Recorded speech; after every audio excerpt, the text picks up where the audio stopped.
할렐루야. 오늘 참 좋은 날입니다. 하나님은 이 세상에 그 무엇보다 우리가 드리는 예배를 가장 기뻐하십니다.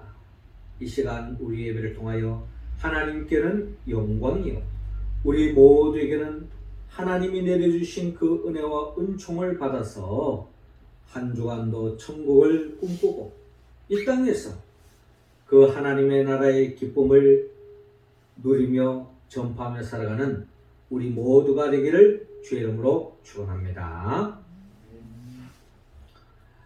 옛날에 아프리카 흑인들이 산에서 아주 반짝이는 그런 돌을 주어서 가지고 놀았습니다. 그 돌이 다름이 아니라 다이아몬드였습니다. 이 광경을 바라보게 된 백인들이 이렇게도 값진 그 다이아몬드를 가지고 노는 것을 보고 깜짝 놀랐습니다. 그래서 이 백인들이 가지고 온 아주 맛있는 사탕을 이들에게 나누어 줬습니다. 먹어보니 너무나도 맛있거든요. 그래서 이 백인들이 유혹하는 겁니다. 너희들이 가지고 노는 이 다이아몬드를 주워 오면은 내가 이 사탕을 안겨주겠다. 아닌 게 아니라 많은 흑인들이 이 사탕 맛을 보았기 때문에 이 사탕을 얻기 위해서 강에서 산에서 이 반짝이는 이 다이아몬드를 이 사탕과 바꾸어 먹었던 일들이 있었습니다. 여러분, 이 다이아몬드를 하나를 팔면은 평생토록, 아니 자자손손 맛있는 사탕을 먹을 수 있는 그런 값진 것이 바로 이 다이아몬드 아니겠습니까? 근데 이 가치를 모르니 이 다이아몬드를 사탕과 바꾸어 먹었다는 것입니다. 이런 이야기는 복음의 역사에도 그대로 나타납니다.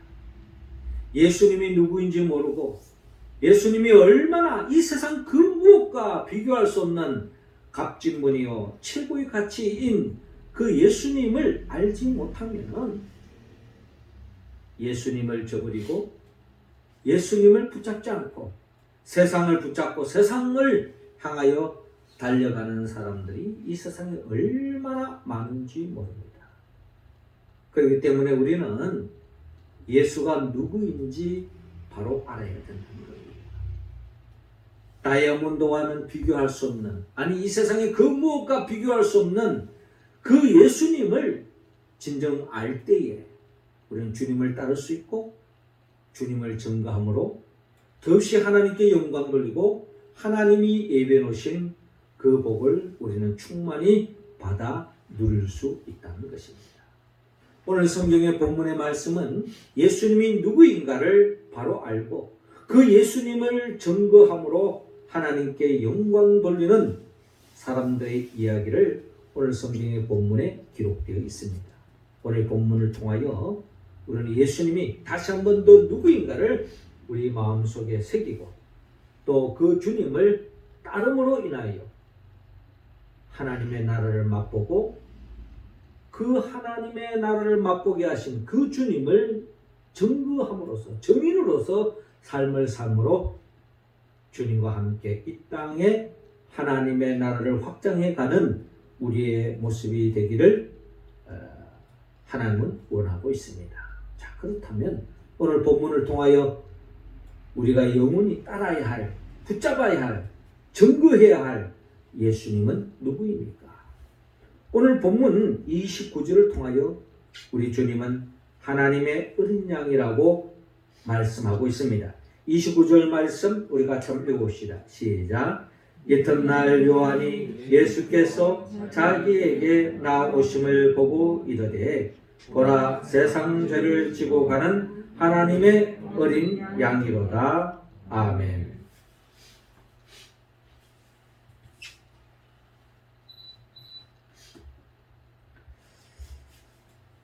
오늘 성경 본문 29절은 이렇게 시작하고 있습니다. 이튿날 요한이 예수께서 자기에게 나오심을 보고 이르되, 보라 세상 죄를 지고 가는 하나님의 어린 양이로다 라고 말씀하고 있습니다.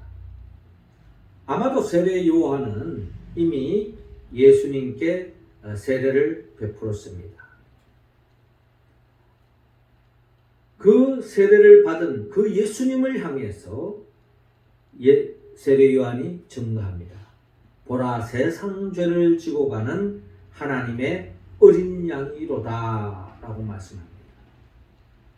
이 본문을 통해서 우리는 세례 요한은 예수님이 누구인가를 그는 이미 알고 있었다는 겁니다.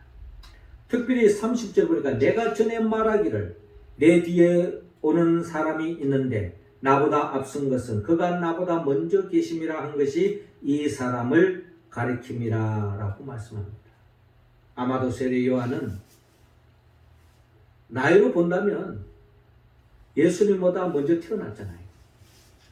그럼에도 불구하고 이 예수님은 그저 나이로 환산할 수 없는 창조주 하나님으로서 하나님의 어린 양으로서 이 땅에 오신 예수님을 알아보았던 것입니다.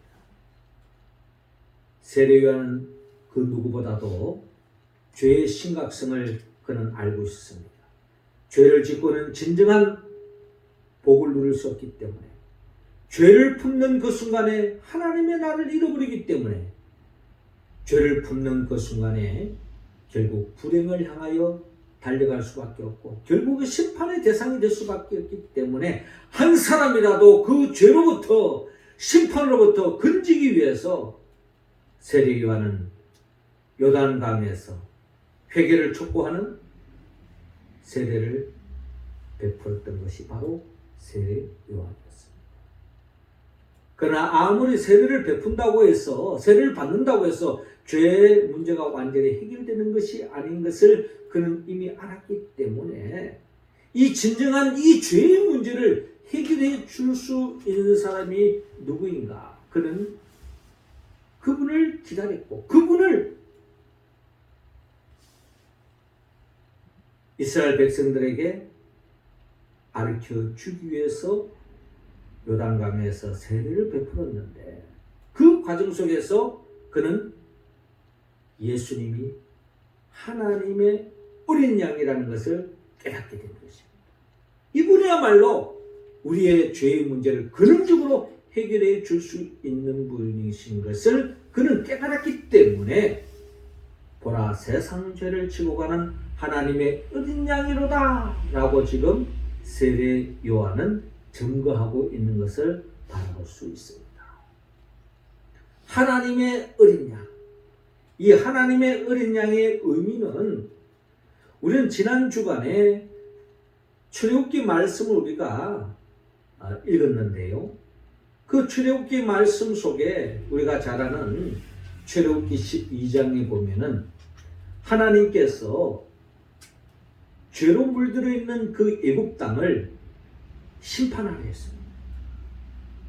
하나님의 뜻을 따르지 않고 하나님을 경외하지 않는 그 애굽 땅에 심판이 임하는데 그 심판의 내용이 뭔고 하니 장자의 죽음이었습니다. 어느 가정이든 첫째 아들이 있잖아요. 첫째 자녀가 있잖아요. 이 아들을 죽이는 것, 이게 하나님의 심판이었습니다. 그러니까 애굽에 있는 모든 사람을 죽이는 것이 아니라 장자를 대표로 죽이는 거예요. 그런데 이 장자의 죽음, 이 심판에서 벗어날 길이 있습니다. 그게 뭔고 하니 주님께서 어린 양을 잡아라. 그리고 그 어린 양의 피를 문설주에 발라라. 바르기만 하면 죽음의 사자가 넘어갈 것이다. 죽음에서 벗어날 것이다. 하나님의 심판에서 벗어날 수 있다고 하는 하나님의 말씀입니다. 자, 이 말씀을 이스라엘 백성들은 그대로 아멘으로 받아들였습니다. 주의 말씀을 그대로 수용한 거예요. 그래서 행동으로 옮겼습니다. 어떤 일이 생겼습니까? 어린 양의 피를 문설주에 발랐던 이스라엘 백성들의 가정의 장자들이 죽음에서 벗어나는, 구원받는 놀라운 역사가 일어나는 것을 볼 수가 있습니다. 그렇습니다. 요한복음 1장 12절 우리에게 말씀합니다. 영접하는 자, 곧 그 이름을 믿는 자들에게는 하나님의 자녀가 되는 권세를 주셨으니 라고 말씀하고 있습니다. 하나님의 어린 양으로 이 땅에 오신 그 예수 그리스도를 영접하기만 하면 구원을 받는다는 거예요. 하나님의 자녀가 된다는 거예요. 하나님께서 지켜주신다는 것입니다. 더 이상 심판의 대상이 아니라, 책망의 대상이 아니라 하나님께서 지켜주신다는 거예요. 이스라엘 백성들의 하나님 말씀을 그대로 받아들이고 그 말씀에 순종하고 어린 양의 피를 바른 그 가정은 하나님의 심판에서 벗어났던 것처럼 우리가 예수 그리스도를 영접하고 하나님의 어린 양으로 이 땅에 오신 예수님을 믿고 나아갈 때에 우리는 심판에서 벗어날 수 있고 재앙에서 벗어날 수 있고 하나님의 구원을 맛볼 줄로 믿습니다. 이처럼 하나님의 어린 양으로 이 땅에 오신 그 예수 그리스도를 우리가 바로 알고 그분을 끝까지 믿고 따름으로 인하여서 심판과 재앙에서 벗어나 하나님의 그 구원, 하나님의 자녀로서의 복을 누리며 살아가는 우리 모두가 되기를 주의 이름으로 축원합니다. 이어 두 번째로 우리 주님은 어떤 분인가? 오늘 보면 34절을 통하여 하나님의 아들이라고 말씀하고 있습니다. 34절 우리 같이 한번 읽어봅시다. 시작. 내가 보고 그가 하나님의 아들이심을 증언하였노라 하니라. 아멘. 자, 이어지는 33절을 보니까 내가 그를 알지 못하였으나, 세례 요한 또한 원래 그가 예수님이 누구인가를 원래 알았던 분이 아니었다는 거예요. 나를 보내어 물로 세례를 베풀라 하신 그이가 나에게 말씀하시되, 나를 보내어 물로 세례를 베풀라 하신 그이, 하나님께서 세례 요한에게 감동을 주셔서 일찍이 이사야 선지자가 예언했던 바가 세례 요한을 통해서 이루어졌습니다. 하나님의 뜻을 받들어서 이사야 선지자가 예언했던 대로 광야에 외치는 자의 소리로서 요단강에서 세례 요한이 세례를 베풀었던 것입니다. 이때에 세례를 베풀라고 명령하신 그 하나님께서 말씀하시기를 성령이 내려서 누구 위에든지 머무는 것을 보거든 그가 곧 성령으로 세례를 베푸는 인 줄 알라 하셨기에. 그러니까 네가 세례를 베푸는 가운데에 하늘에서 성령이 내려서 그 누구에게 머무는 것을 보거든 그가 바로 성령으로 세례를 베푸는 인 줄 알으라고 하나님께서 세례요한에게 말씀하신 거예요. 아닌 게 아니라 세례요한이 세례를 베푸는 가운데에 어떤 일이 생겼습니까? 예수님께 세례를 베푸는 가운데에 하늘이 열리면서 성령이 비둘같이 임하면서 하늘에서 음성이 들려왔습니다. 뭐라고? 이는 내 사랑하는 아들이요 내 기뻐하는 자다 라고 지난 주일에 주님의 수세주를 통해서 그 음성을 우리가 듣지 않았습니까? 세례 요한이 그것을 목격한 거예요. 그 음성을 들었던 거예요. 그 순간에 세례 요한은 이분이 바로 예수님이 우리가 기다리는 메시아구나. 이분이 바로 성령으로 세례를 베푸실 분이라는 것을 그는 깨달았다는 것입니다. 그래서 그는 34절에 내가 보고 그가 하나님의 아들이심을 증언하였노라. 이분이 바로 하나님의 아들이라는 것을 세례 요한은 깨닫게 되었다는 거예요. 하나님의 아들, 그 예수 그리스도만이 우리에게 성령으로 세례를 베푸시는 이라는 것입니다. 세례 요한은 광야에서 회개를 촉구하는 세례를 베풀었지만, 여러분, 세례를 베푼다고 해서 그 사람 다 변화되었을까요? 세례 받고 변화가 되었다면 얼마나 좋겠습니까? 우리도 다 이미 다 세례를 받았잖아요. 어떻습니까? 세례 받기 전에는 내 중심으로 살던 내가 이제부터는 하나님 중심으로 살겠습니다 하고 결단하고 우리도 다 세례를 받았잖아요. 그런데 우리의 삶의 모습은 어떻습니까? 세례 받기 전이나 후나 크게 다를 바 없는 것이 우리 자신의 모습입니다. 세례 요한이 여기 한계를 본 거예요. 그러나 성경에 의하면 성령으로 세례를 받으면은 그 사람은 완전히 변화되어지는 거예요. 물로 세례 받는 것은 한계가 있는 겁니다.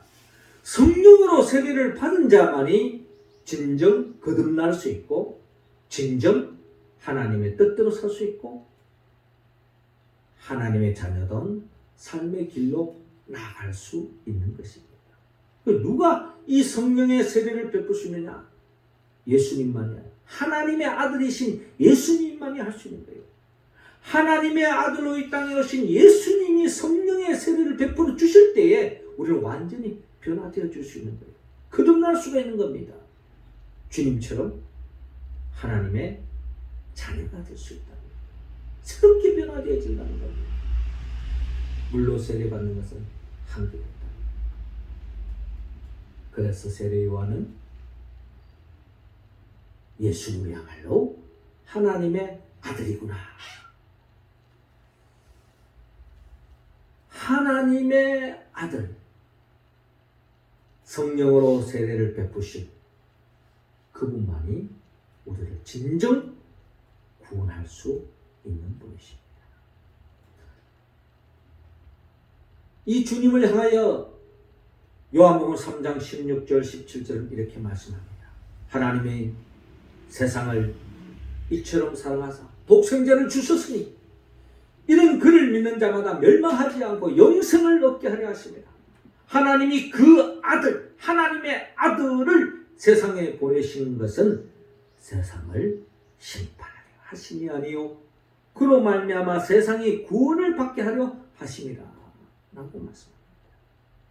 우리가 구원받을 수 있는 유일한 길은 하나님의 어린 양이요 하나님의 아들로 이 땅에 오신 예수님만이 가능하다 라고 지금 세례 요한은 증거하고 있는 것입니다. 이러한 구원의 역사, 여러분, 예수님이 하나님의 아들로서 예수님이 오지 않았더라면 우리는 결국 지금도 멸망을 향하여, 지옥을 향하여, 저주를 향하여 달려갈 수밖에 없는 우리 인생길이라는 거예요. 겉으로 보기에는 대단해 보이고 뭔가 잡는 것 같지만 결국에는 신기루를 쫓아가는 인생길과 다름이 없고 멸망길을 향하여, 지옥을 향하여 달려가고 있는 우리 인생길을 건져주신 분은 오직 예수님입니다. 그 예수님을 일찍이 출애굽기에서는 그 예수님을 예표하는 인물로서 모세를 들고 있습니다.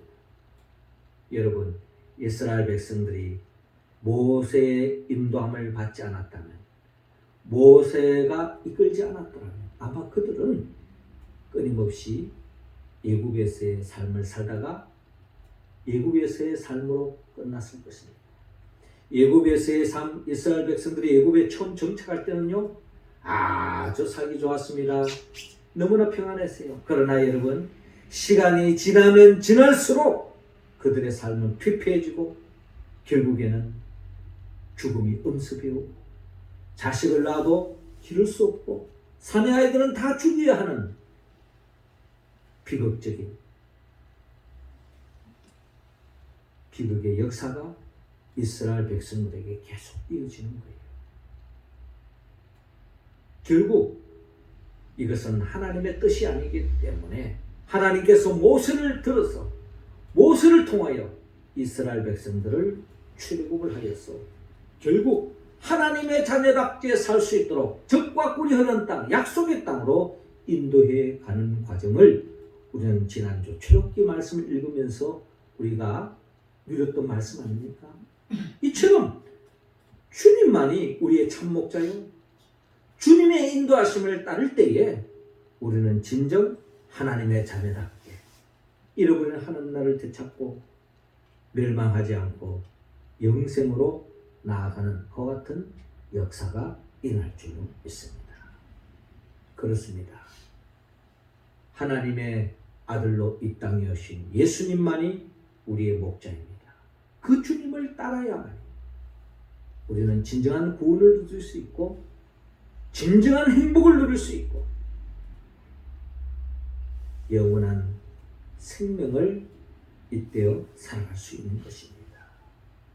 그 하나님의 아들로 이 땅에 오신 그 주님을 믿고 따르고 증거하는 우리의 모습이 되기를 주의 이름으로 축원합니다. 이어 주님은 오늘 보면 요한복음 1장 41절을 통하여 우리의 주님은 그리스도이심을 말씀하고 있습니다. 이 41절 같이 읽습니다. 시작. 그가 먼저 자기의 형제 시몬을 찾아 말하되 우리가 메시아를 만났다 하고, 메시아는 번역하면 그리스도라. 아멘. 자, 이어지는 35절에 보니까 또 이튿날 요한이 자기 제자 중 두 사람과 함께 섰다가 예수께서 그니심을 보고 말하되 보라 하나님의 어린 양이로다 라고 세례 요한은 또 예수님을 주목하고 있습니다. 예수님을 만난 그 이후로부터 아마 세례 요한의 주관심은 오직 예수님께 있는 거예요. 세례 요한이 왜 요단강에서 세례를 베풀었습니까? 진정한 메시아를 광야에 외치는 자로서 구원자를 일깨워주기 위해서, 주목해주기 위해서. 그 당시에 많은 사람들은 세례 요한을 주목했습니다. 세례 요한이 혹시 우리가 기다리던 엘리야, 우리가 기다리던 메시아가 아닐까? 기대 속에 세례 요한에게 주목했는데 세례 요한은 자기가 누구인지 알았습니다. 그는 진정한 그리스도 메시아를 그는 주목하고 그분을 기다리는 사람에 불과했기 때문에 자기를 주목하는 것에 원치 않았습니다. 세례 요한은 나는 그분의 신발 들기에도 부족한 존재라고 이야기할 정도로 주님께만 집중했던 거예요. 그래서 세례 요한은 아마 예수님을 그 자신 또한 다가갔던 것 같습니다. 그래서 예수님께서 그 의심을 보고 또 말합니다. 보라! 보라! 하나님의 어린 양이로다. 나를 주목하지 말고 예수님께 자꾸 주목하도록 세례 요한은 주님을 가르치고 있는 겁니다. 이때 두 제자가 그의 말을 듣고 예수를 따르거늘. 그렇습니다. 예수님의 제자들 중에는 원래 세례 요한을 따르는 제자들이 있었어요. 세례 요한을 따르는 제자가 있었는데 세례 요한이 너희들이 나를 따를 것이 아니라 너희들이 정말 따라야 할 분은 바로 저분이다. 하나님의 어린 양 예수를 따라야 된다. 그분이 진정한 구원자요 성령의 세례를 베풀 자이다. 메시아다 라고 아마 세례 요한은 주님을 주목하게 하고 주님을 증언했던 것입니다. 이때에 38절에 예수께서 돌이켜 그 따르는 것을 보시고 물어 이르시되 무엇을 구하느냐? 이르되 랍비여 어디 계시오니까 하니 랍비는 번역하면 선생이라. 세례 요한을 따랐던 제자들이 이제 주님을 따르고 주님이 어디로 가든지 따르겠다고 하는 결단하는 모습을 우리는 볼 수 있습니다. 이때 예수님께서 이르시되 와서 보라. 그러므로 그들이 가서 계신 데를 보고 그날 함께 그하니 때가 10시쯤 되었더라. 그 이후로 세례 요한을 따르는 제자들이 주님을 따르게 되는 거예요. 40절에 요한의 말을 듣고 예수를 따르는 두 사람 중 하나는 시몬 베드로의 형제 안드레라라고 소개하고 있습니다. 그러니까 세례 요한을 따랐던 제자 중에 베드로의 형제 안드레가 있었다. 이 안드레가 예전에는 세례 요한을 따르다가 그의 스승 세례 요한의 지시대로 이제 주님을 따르게 됐는 거예요. 주님을 따르면서 그는 이분이야말로 정말 우리가 기다리는 메시아요 그리스도인 것을 그는 깨닫게 된 것입니다.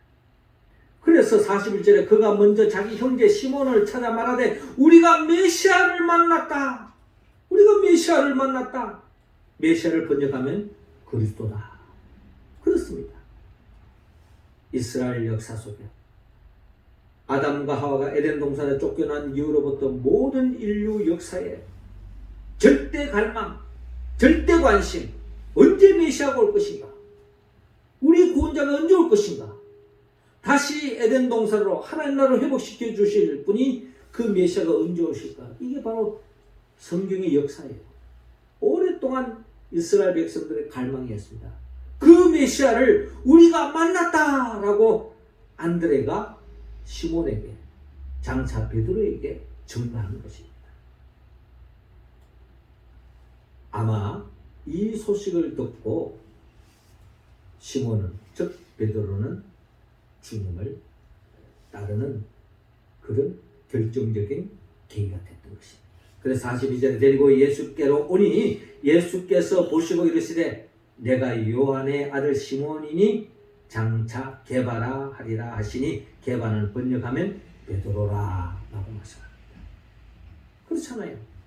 이 시몬이 훗날 하루는 예수님께서 이 시몬에게 묻습니다. 사람들이 나를 누구라 하냐? 너는 나를 누구라 하느냐? 라고 물었을 때 시몬이 대답을 하잖아요. 주는 그리스도시요. 이때 저 아들은 게 있는 거예요. 주님이 정말 내가 주님을 믿고 이제 따라왔는데 정말 주님은 그리스도입니다. 그리고 하나님의 살아계신 하나님의 아들입니다. 라고 고백하잖아요. 이때 주님이 이 베드로를 너무나 기뻐하시고, 즉 그때 시몬이었죠. 시몬을 너무나도 기뻐하시고 그때 내 이름을 이제부터는 게바라리라, 베드로라 하리라. 그러면서 두 가지 복을 내려줍니다. 그 복이 뭡니까? 그 복이 바로 내 믿음의 음부의 권세를 이기는 교회를 세워주겠다. 네가 교회가 되겠다. 네가 주님의 몸된 교회가 되겠다. 주님과 하나가 되겠다. 주님과 하나가 되면 어떤 일이 생길까요? 그 순간에 우리는 이 세상의 그딴 음부의 권세, 마귀, 사탄, 귀신으로부터 영적 싸움에서 승리할 수 있다. 우리를 넘어뜨릴 수 있는 존재는 이 땅에는 없다는 것입니다. 그리고 더 나아가 내게 천국 열쇠를 안겨주겠다. 내가 땅에서 풀면 하늘도 풀리고 네가 땅에서 묶으면 하늘도 묶는 역사가 일어나는, 이 권세를 가진 베드로는 훗날 사도행전 3장에 보면은 성전 미문에 앉아있는 그 안전벨에 하여 은과 금은 내게 없거니와 내게 있는 것을 내게 주는 곧 나사렛 예수 그리스도의 이름으로 걸으라라고 선포할 때, 명령할 때 그 자리에서 일어나는 놀라운 역사가 일어나지 않습니까? 예수가 그리스도임을 고백하는 자는, 그 이름을 믿고 기도하는 자는 기도하는 대로, 선포하는 대로 이루어지는 놀라운 역사를 베드로는 경험하게 되는 것입니다. 이러한 역사를 미리 출애굽기 과정에도 미리 예표하고 있습니다.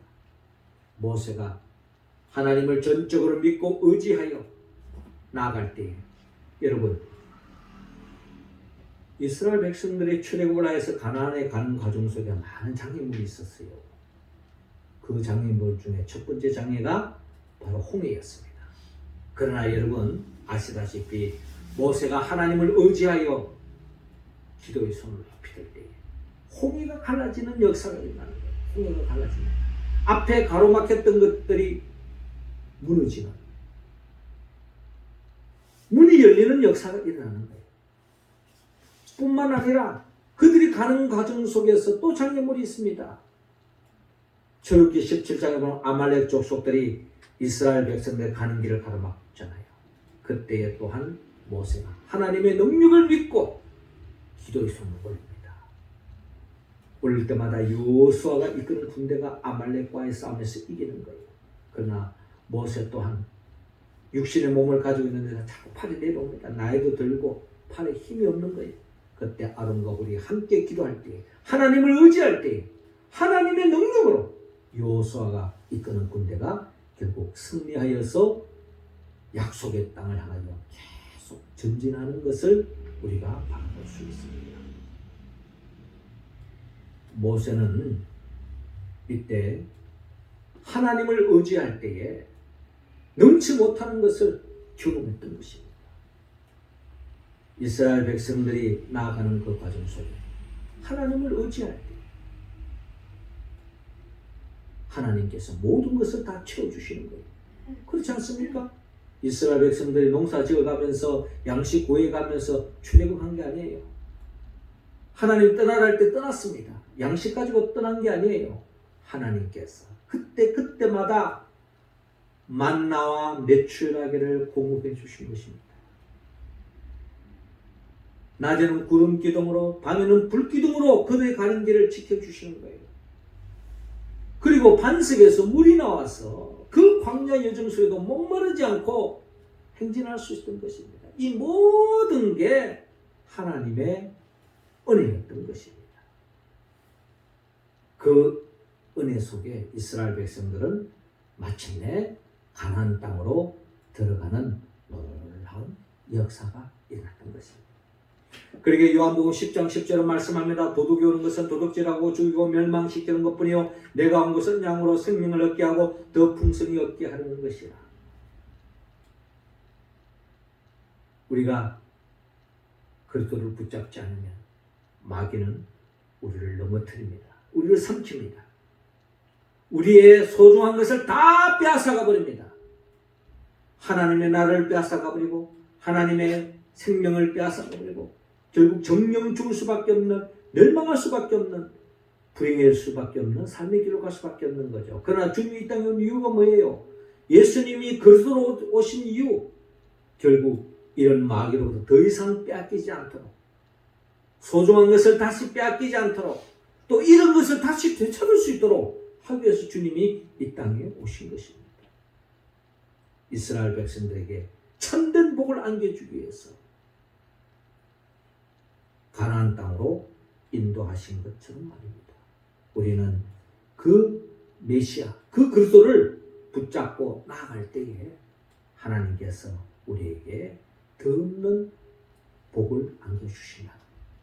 다이아몬드보다 이 세상의 그 무엇과 비교할 수 없는 최고의 복, 영생의 복, 하나님의 나라의 복, 참된 행복을 우리에게 안겨주기 위해서 예수님이 그리스도로 오셨다는 거예요. 그분을 우리는 끝까지 믿고 따라갈 때에 진정한 행복, 참된 복을 누릴 줄로 믿습니다. 사랑하는 성도 여러분, 우리가 따라야 할 주님은 누구입니까? 주님은 하나님의 어린 양입니다. 하나님의 아들입니다. 그분은 그리스도인 것입니다. 그분을 주님 끝까지 따르기를 원합니다. 그러나 이 또한 성령님의 도움이 없이는 할 수가 없습니다. 성령이 도와주지 않으면 우리는 다이아몬드를 사탄과 바꿔 먹듯이 성령님이 도와주지 않으면 우리는 값진 것을 버리고 영혼이 사라질 수밖에 없는 허무한 것을 붙잡고 살아가는 인생으로 전락될 수밖에 없다는 거예요. 그래서 우리는 성령의 도움을 받아야 됩니다. 성령은 예수 그리스도의 영입니다. 예수님이 누구입니까? 예수님은 말씀으로 천지 만물을 창조하신 분입니다. 원래 하나님은 말씀으로 창조하셔서 우리를 더없이 복된 삶의 길로 인도하는 것이 하나님의 우리를 창조한 목적이에요. 그런데 우리가 그 하나님의 말씀대로 살지 않고 먹음직도 하고 보암직도 하고 지혜롭게 할 만큼 탐스러운 그것에 미혹당해서 결국에는 하나님의 나라를 차버리는 거죠. 그런 우리를 다시 구원시키기 위해서 주님이 친히 인간의 몸으로 오신 겁니다. 그리고 우리의 죄를 대신 짊어지고 십자가에 못 박혀 죽으신 거예요. 그리고 죽은 자 가운데 3일 만에 부활하시고 승천하시고 지금도 우리에게 성령을 보내주기로. 왜? 성령을 붙잡지 않으면 우리는 또다시 에덴 동산의 아담과 하와처럼 정말 소중한 것을 버리고 허무한 것을 붙잡고 마귀의 미혹을 쫓아갈 수밖에 없는 우리들이기 때문에, 그래서 우리가 성령의 충만함을 받고 정말 값진 영원히 무엇으로도 바꿀 수 없는 주님을 붙잡고 믿음의 길을 걸어가는 우리들을